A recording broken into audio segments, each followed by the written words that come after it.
This year, issue of emergency, it's not related to Ukraine war because we started it a year ago, but it's kind of issue that it's very specific for all of us, primarily because of speed of technology, because of our life, especially for artists, because artists are in permanent emergency.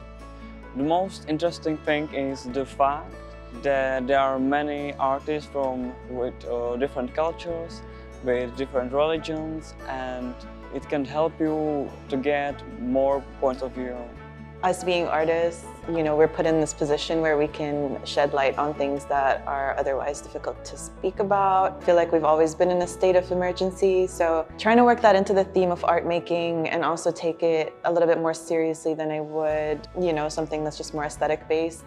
We visit a lot of local artists gallery. It's very interesting and a lot of culture mix, and in their gallery, their work, I'm very interested in this.